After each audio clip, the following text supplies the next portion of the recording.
This is a Yeviche rug from the Navajo tradition. And the reason it's up here is because most of the stuff I know about Native American boarding schools is from the Navajo perspective. Have you started the recording? Yes. Thank you. Ta-da, good job. All right, so I'm gonna talk to you guys about how this is and what I know about it and what I learned about it, but I realize that's not everything that there is to know by a long shot.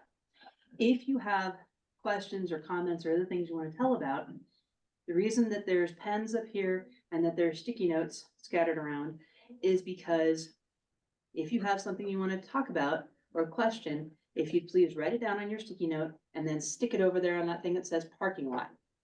That's so that I don't get distracted and be derailed, and then we can talk about it after, and I promise you that there will be time after to talk about it.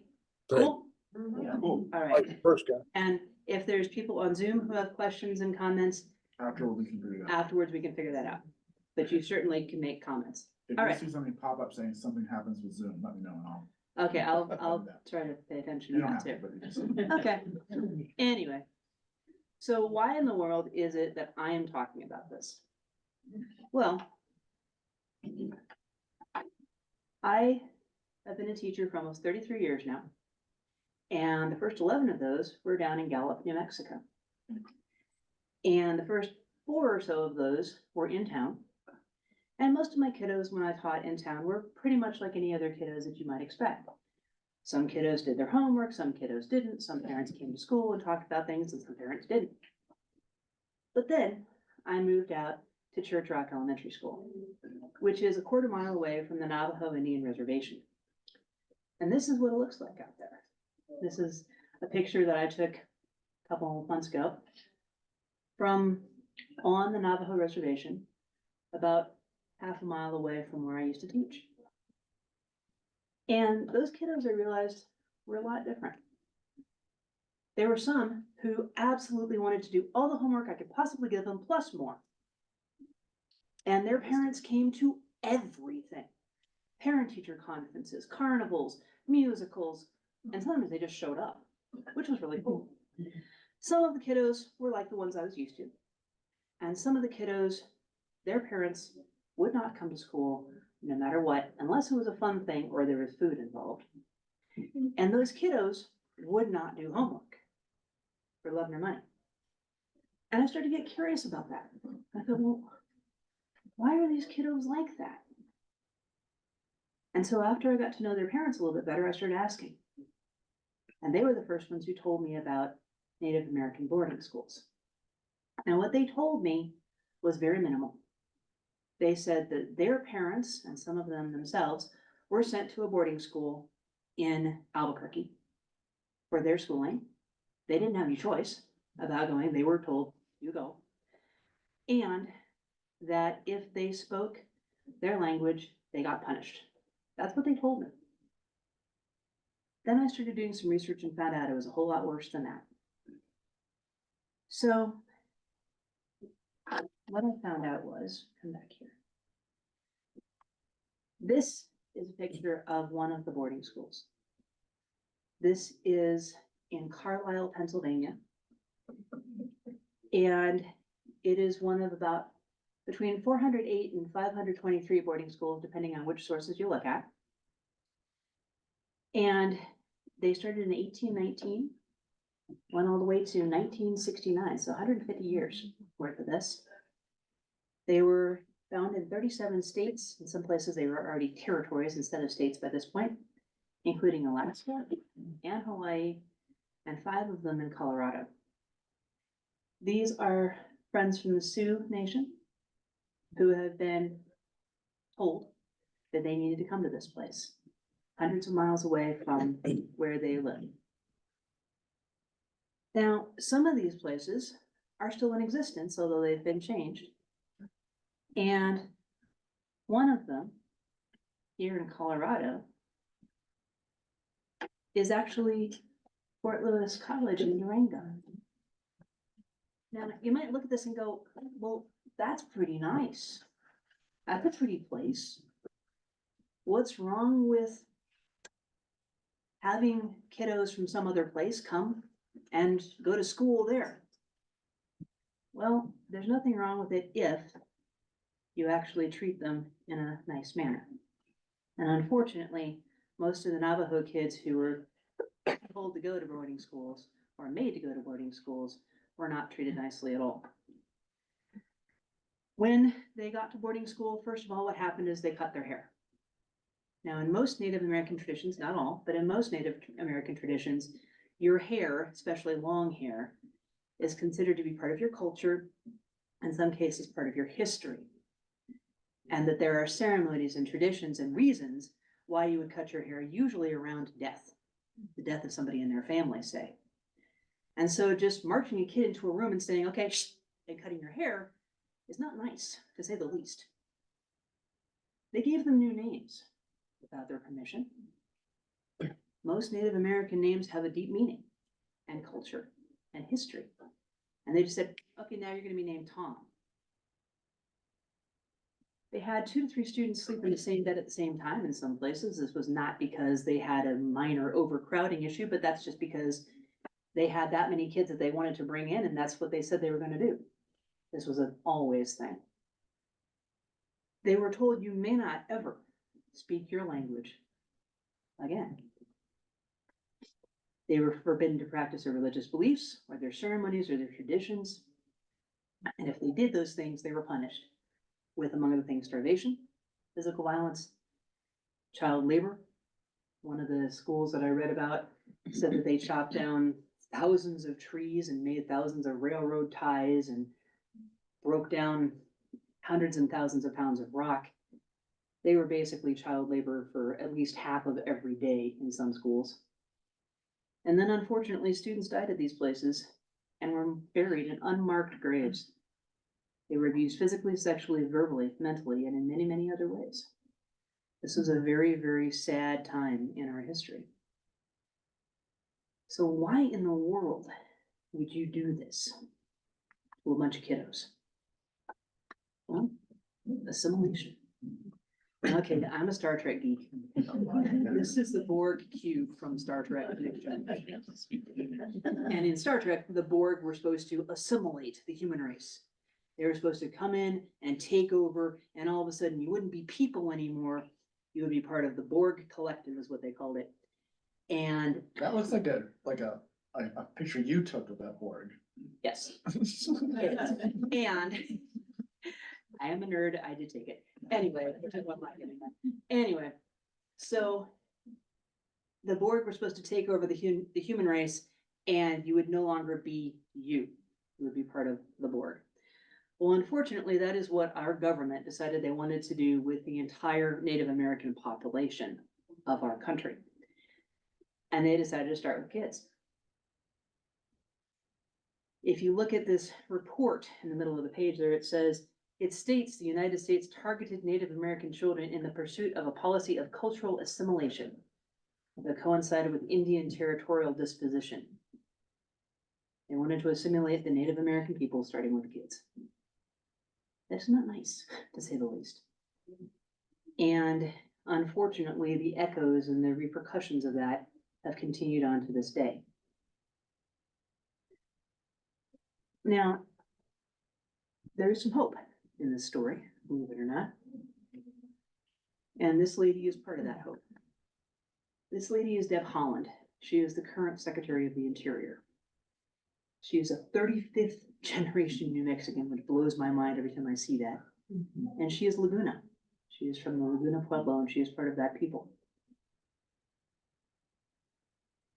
I found out as I was researching about this that her grandma was actually one of the people who went to one of these boarding schools.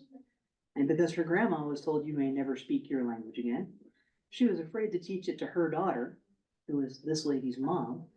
And because of that, she doesn't speak her own language because her grandma had it basically beaten out of her. So in 2021, Deb Haaland instructed the Bureau of Indian Affairs to work together with other government agencies to research Native American boarding schools. How many schools there were, where were they, what happened there. They have done a preliminary report. There's still more to do, but it is pretty scary. They say that there's 408 schools that were all over our country. Another website that Calvin directed me towards said that there's 523. There is some debate as to what is officially a boarding school, who was in charge of these. Sometimes it was a church, sometimes it was the government itself, sometimes it was another entity, and sometimes it's kind of murky. Could have been some of each. And they were told that their job was to assimilate these kiddos into the prevalent culture of the time. And then to supposedly teach them agricultural skills, industrial skills, other things. And sometimes that happened and a lot of times it didn't. Unfortunately, a lot of times there's a whole lot more abuse going on in child labor rather than actual teaching.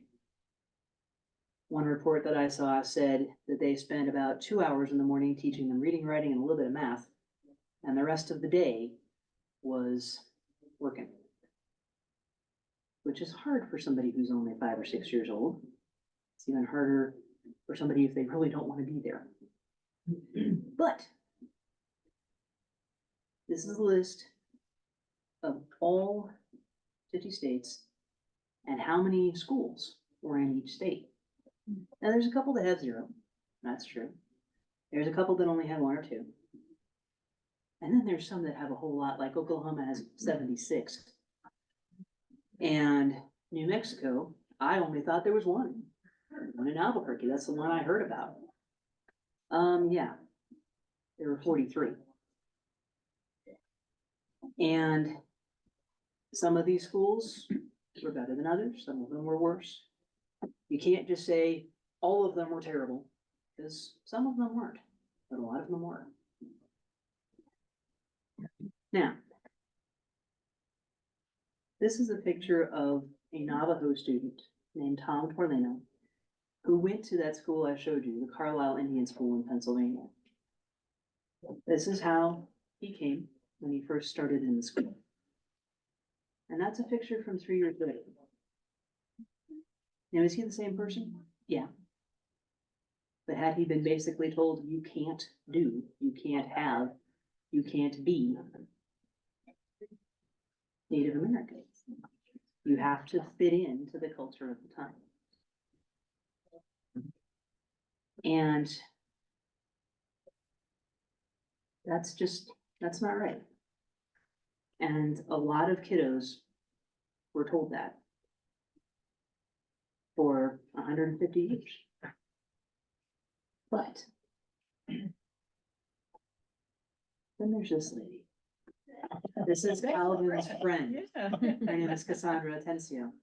And she is the Tribal Historic Preservation Officer for the Southern Ute Indian Tribe.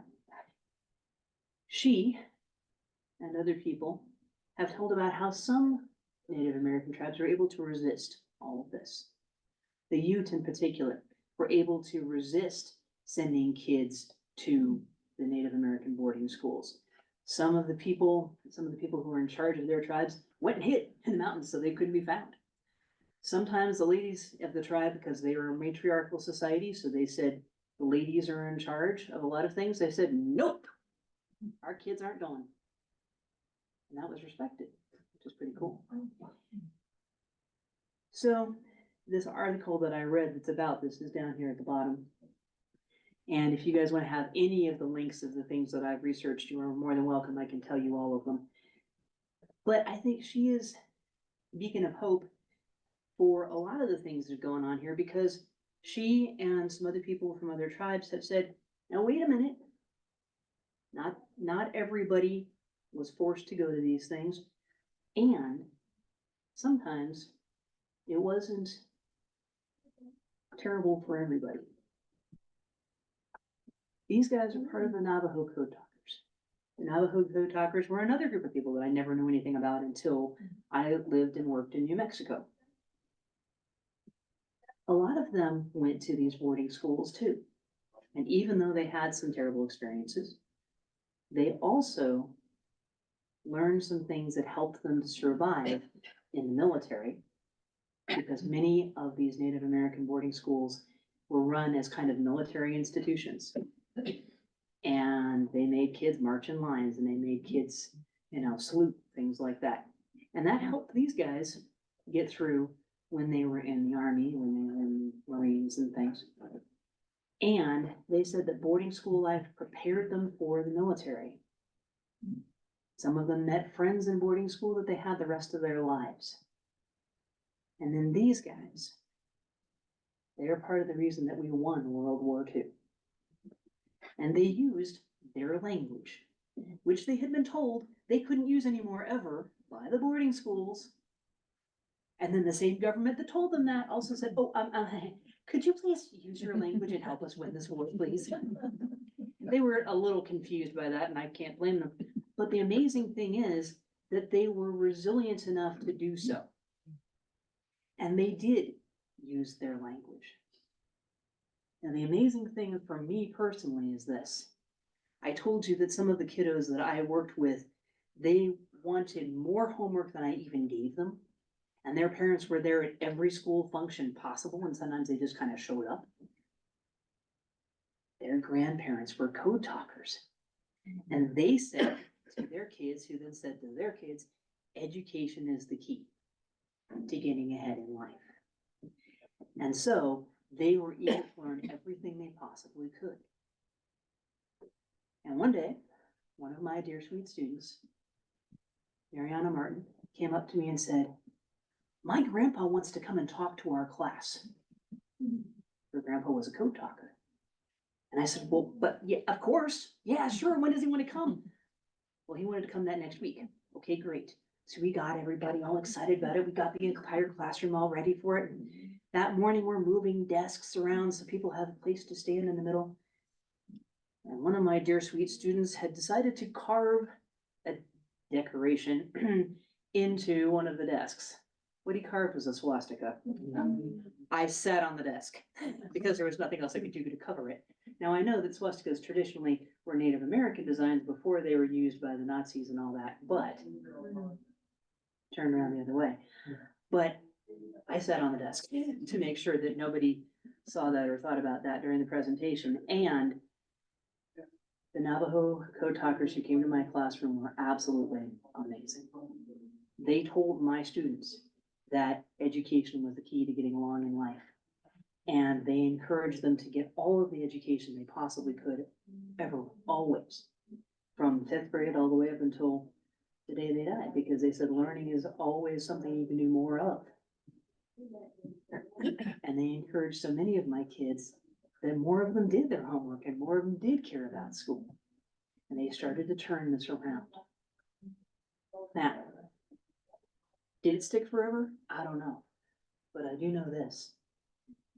Mariana Martin, that student, she looked me up on Facebook a few years ago, and she called me, and she said that she was in the Air Force, and that she now had a little kid, and she's teaching that little kid some of the things that I taught her, and she remembered my lessons about American history and about science, and she made her husband watch 1776 with her, which is one of the shows that I showed part, not all of, but part of to my students when they were in 5th grade. So in some cases, the legacy of the boarding schools is being reversed, is being taken back, taken away.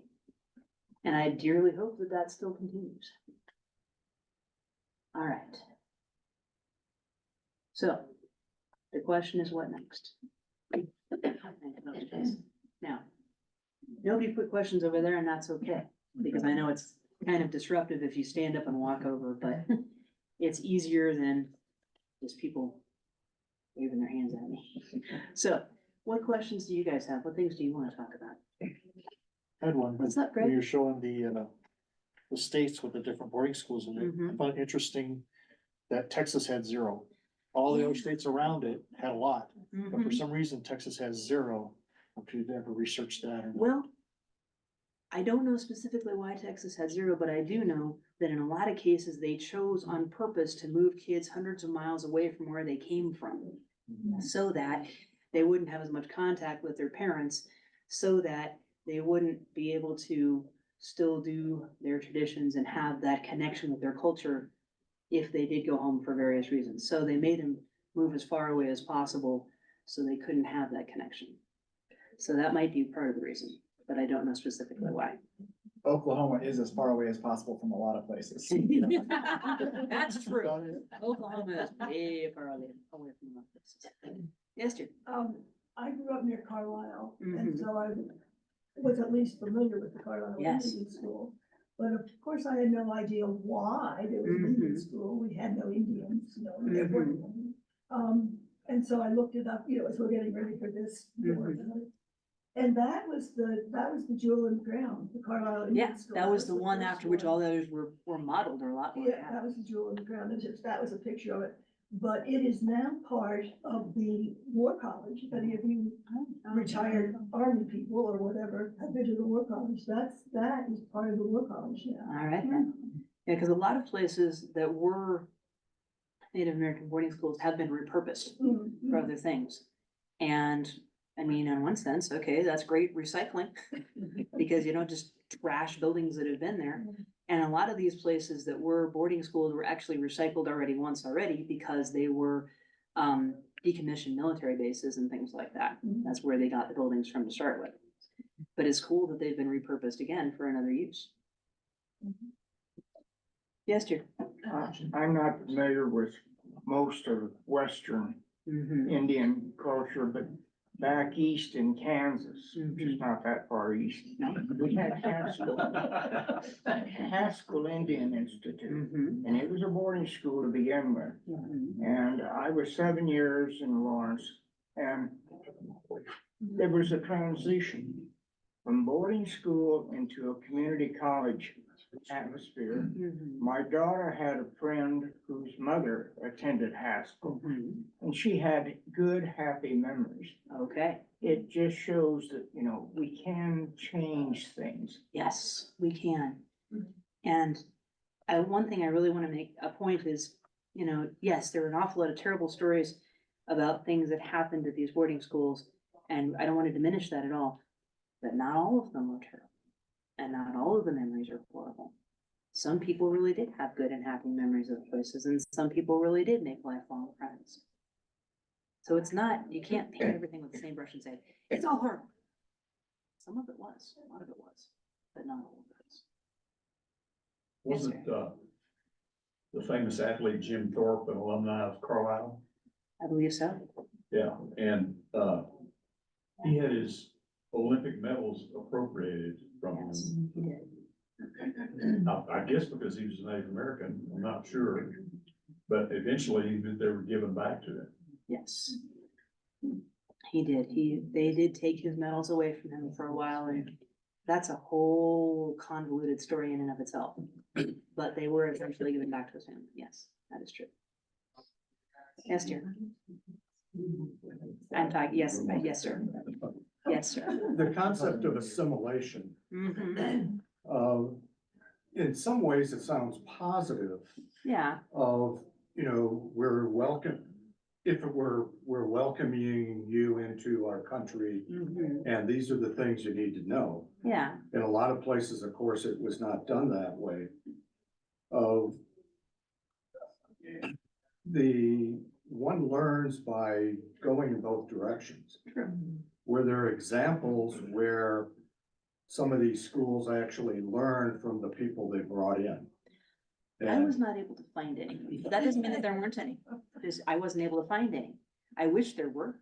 Because I think as Deb Holland is doing and, Mhm. showing, there's a lot that we could learn from, that community of, Yes. things to do with the earth and a lot of other things. Mhm. Of, you're gonna teach Western farming methods Mhm. in an area where, they had their own crops and had figured out how to do it over, Mhm. well, time immemorial is often used, but. Yeah, So that assimilation, if it could go both ways, yes. without taking somebody away, I mean, it's.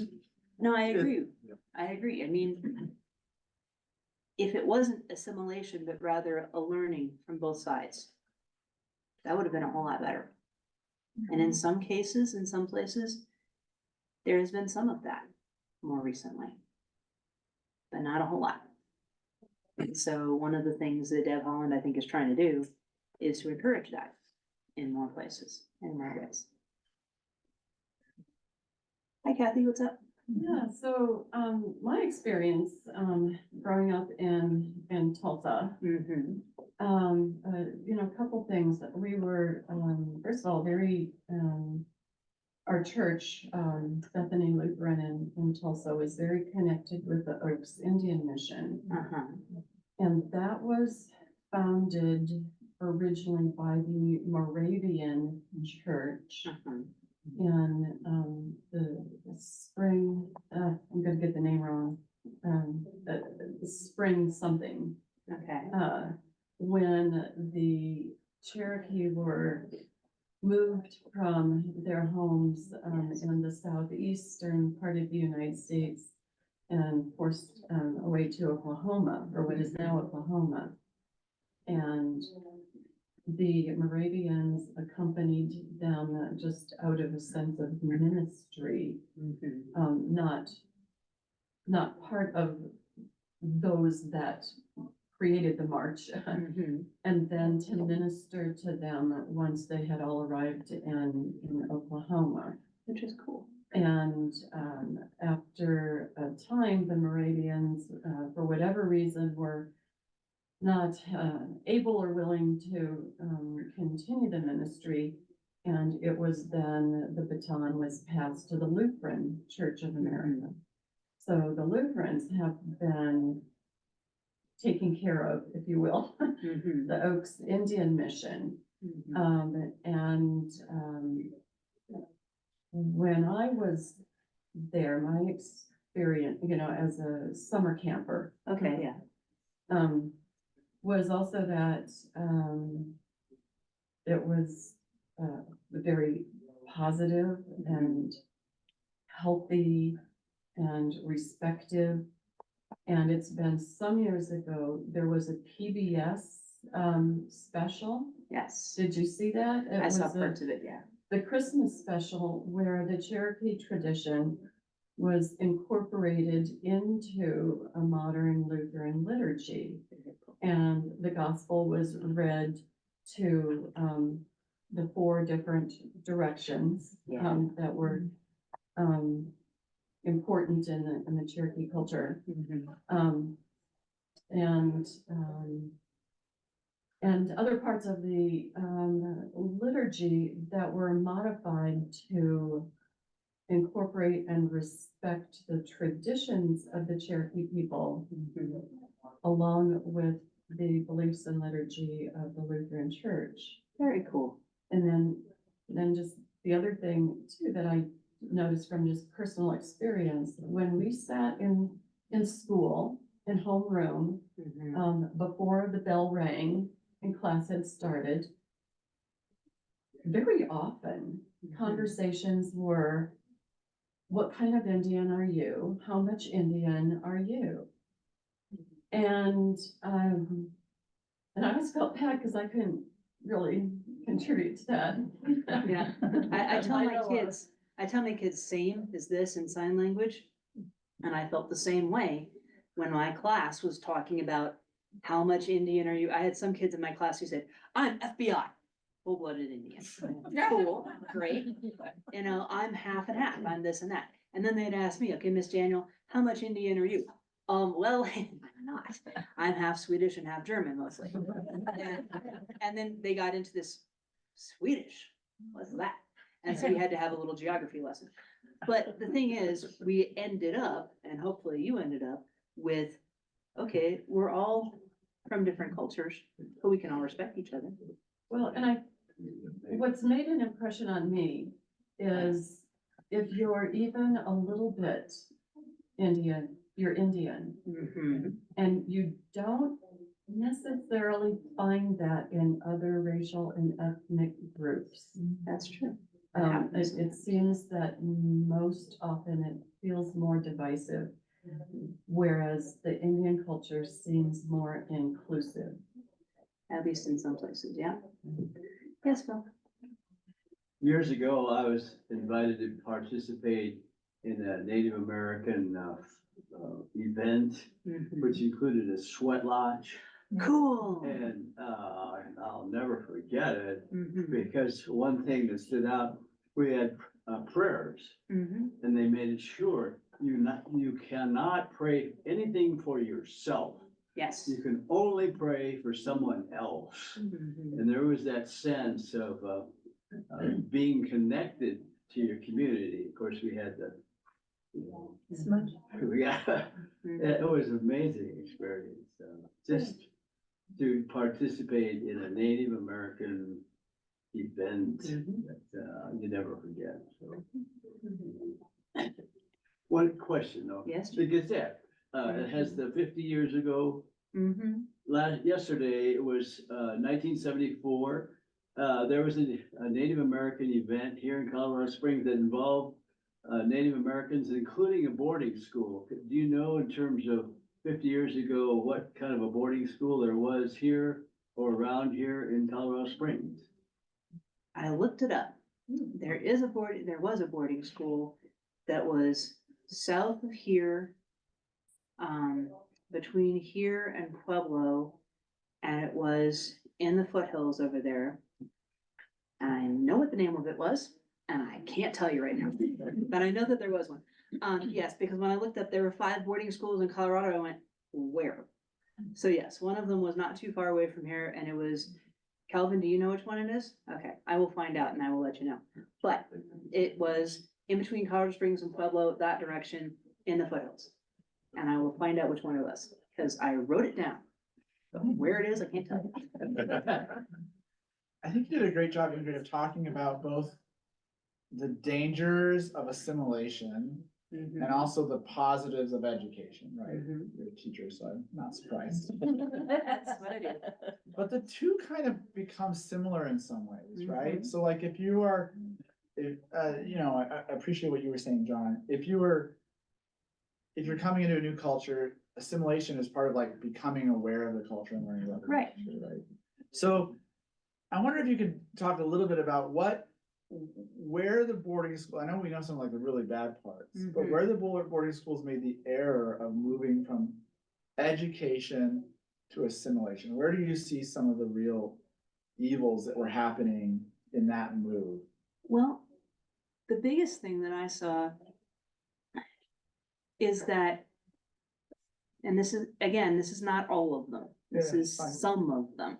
Some of them, they moved farther and farther from actually educating kiddos and saying, okay, this is the way it is in the Western world sort of viewpoint.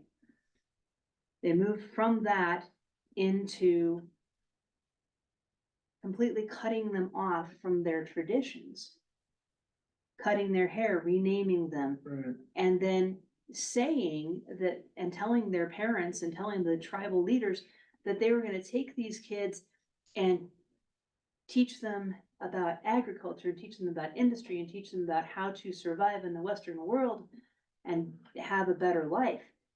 They said that's what they're gonna do. And some places might have done that, but a lot of them decided, nope, we're just going to have them work for us. And to help build railroads and clear land and things like that. So I think what happened in at least some places was simple greed. Here you have this workforce that they can't say no. And so you can just go make them do stuff.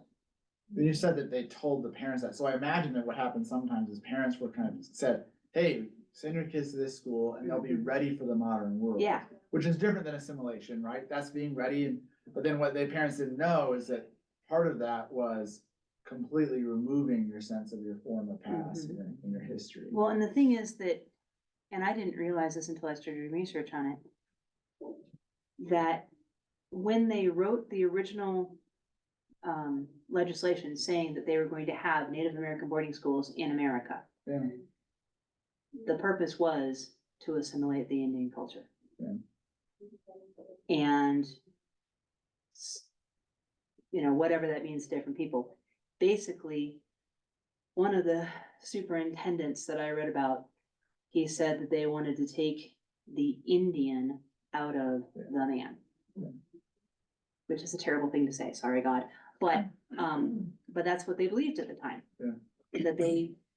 That they said they were going to educate these people, and some of them might have actually meant it. And then some people chose not to do that. Well, even if they did, part of the education, assimilation in that sense meant getting rid of a different Yeah, culture. That was. Right, which was a lot of the reason that these schools were made in the first place.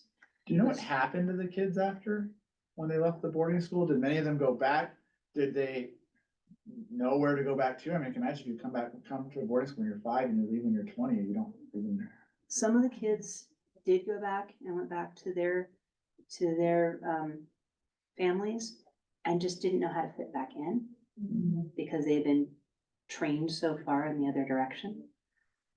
Some people were able to go back in and to get back into their old culture. Some of the Navajo code talkers were really good about that. Some kiddos never got out of the boarding school. Some kiddos died. And some kiddos actually were able to be successful in mainstream American life. But that's not forever very then often. removed from their culture then. Hey Kathy. So this discussion kind of makes me wonder if it wasn't, and after reading one of Mark Gardner's books, if the purpose or intent or the drive behind a lot of we're gonna have boarding schools and assimilate the culture was a way of working from within to break up tribes and holds on land so that property and land rights were made more easily available. Yes. To the expanding, Western Expansion, expansion. yeah, that's often one of the purposes that wasn't explicitly stated, but that was one of the reasons to do it. Because they wanted to have the land that the Native American people considered theirs. And then they started putting people on reservations so that they could have the land that they had considered theirs. So, for example, the Navajo reservation is not where the Navajo people traditionally called their home. It's not completely, part of it is, but most of it isn't. Personal question for you, probably a little bit, is you said a lot of the kids and the parents just didn't do homework and all that kind of stuff. How'd you deal with those kids, as a teacher and trying to educate them, and then you still have to give a grade, Yeah, that kind of thing? How'd you work through that? well, first of all, the good thing about it was, even though the kiddos didn't want to do homework, about half the kiddos, half the time, at least wanted to be there to see what I was gonna do next. And so I did as many things as I could to get them excited about stuff. I did science experiments outside where we were making big messes, and I brought in as many things as I could that I thought were exciting and interesting, talk about space and all that. The good thing about when I taught in Gallup is that until the very end, most of my curriculum was up to me. And we didn't have anybody in my school who officially only taught music or art or PE. I got to teach all those things too. I taught everything. So I brought in as many exciting things as I could think of to at least try to get them interested. And they were interested when they were in school. They just didn't want to do homework and things like that. And then when they weren't around, because the other thing that happened is that a lot of times they would just be gone. They would come into class in the morning and I would look at my list and start to take attendance and realize that Patrick and his little friend Henry, and they always sat next to each other, and I would call them Patrick Henry all the time because that's where they were. But Patrick and Henry and several of my other little friends, they just wouldn't be there for weeks at a time sometimes. And when they came back, I said, guys, where were you? Oh, we had to go to Albuquerque for 3 weeks. Well, yeah, we had to go do stuff, whatever. Okay. So I tried to catch them up as best I could in class because I knew they weren't going to do homework. And yes, at the end of the year, I had to give them grades that were not great. I graded them on what they did do rather than all the stuff they were supposed to do. Because if I graded them on all the stuff they were supposed to do, they would have all gotten Fs. So I graded them on what they had done and then gave them a grade based on that, noted that in their report card. And then at the time, there was a part in each kid's folder that I had to fill out at the end of the year that said how many days were they actually in school. The worst case that I ever had, bless her heart, please, I hope she's okay, was a little kid named Danielle, 5th grader. She was at school 53 days for the entire school year. Out of 157, she was there for 53 days. She had some serious problems with her legs. She was picked by St. Jude's Hospital to go there and get an operation so she could walk better. She went. She came back. She was on crutches. She was there for 1 week and then she was gone. And her parents actually did request that I would come and tutor her. Sure, glad to do it. So I got these directions. Well, you go out of town on this road, and then when you see the bent tree that was burnt by lightning, then you turn left. Okay, and then you go until you see the ravine that has the orange bridge across it, and then you turn right. And so I finally got to what I found out what correctly was the right pace eventually, somehow, I don't know how. Got there, and I had to walk up to this hogan, this octagonal place where it was her home. And all the windows were closed and shuttered. And there was no sign of life anywhere around. And so I walked up and knocked, no response. Knocked again, no response. Yelled. I'm back in my car. Okay, what do I do now? At which point, there was another hogan that was not too far away, and somebody opened a window and yelled at me. Said, "What are you doing here?" Well, I'm looking for Danielle and her parents, and I'm supposed to tutor her, blah, blah, blah. Oh yeah, they went to Albuquerque 3 days ago.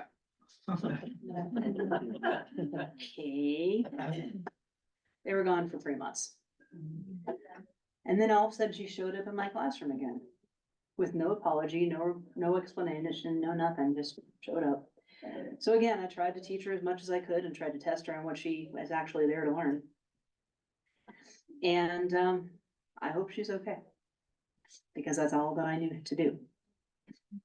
Nowadays, when some people are more connected with things, I would probably try to get more connection with the parents. But at that point, there was no phone service after those people's house. Cell phones were not even thought of at that point. This is 1997, 98. Didn't have a cell phone. I knew they didn't have a cell phone. And if you went knocking on people's doors and you weren't invited, you might get shot.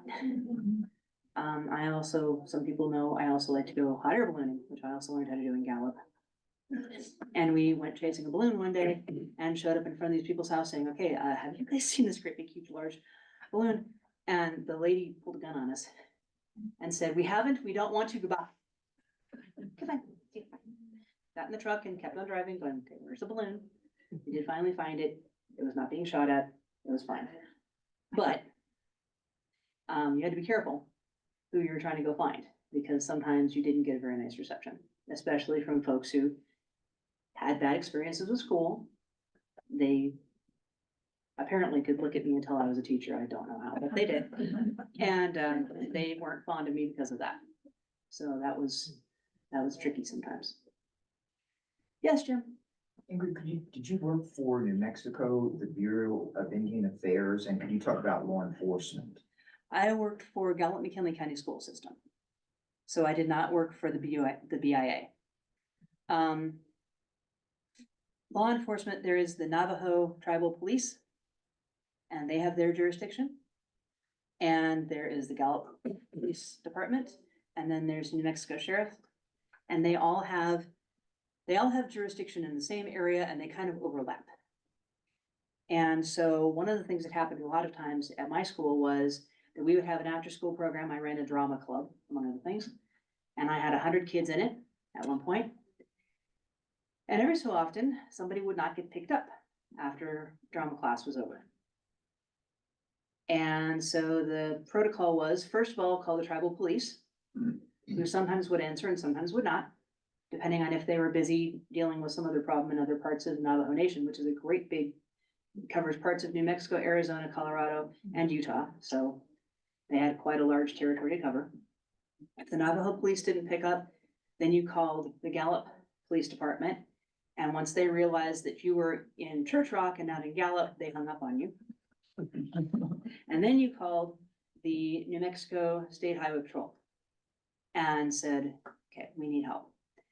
And a couple times I called and they did, a police officer did come and get the kiddos and figure out how to get them back to their house, and they were taken care of. And a couple times, nobody answered. You just had to wait. And the longest time I ever had to wait was 2.5 hours.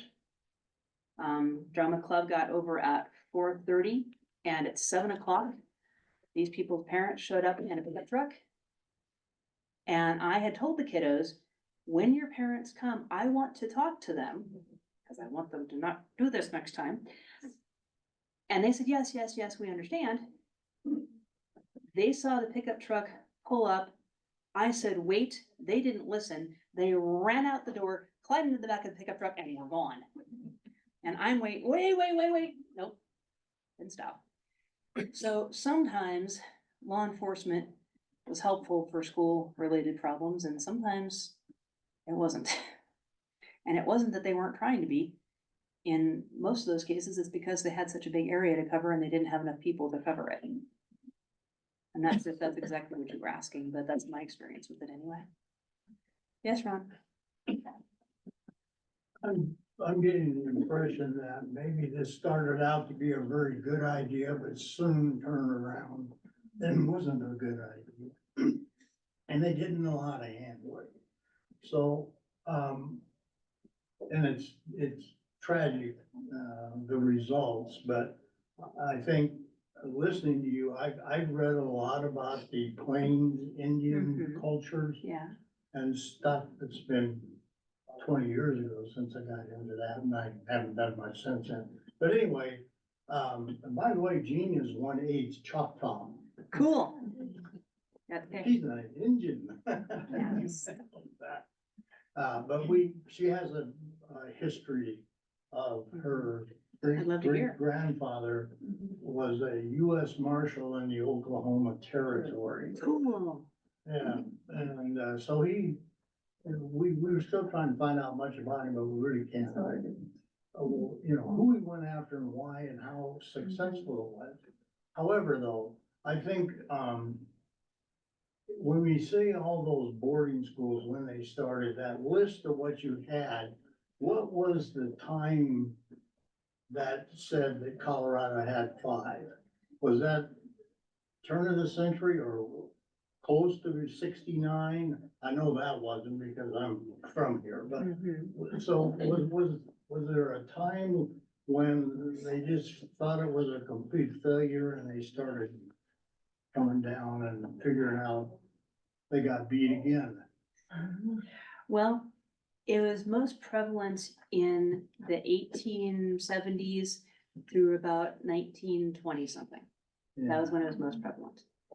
But I think by 1969, they had decided that this wasn't really working so well. Yeah. And a lot of people were saying they're not coming, so. My mother talks about, my heritage comes from, a bunch of Germans who came over and settled Norfolk, Nebraska in 1866.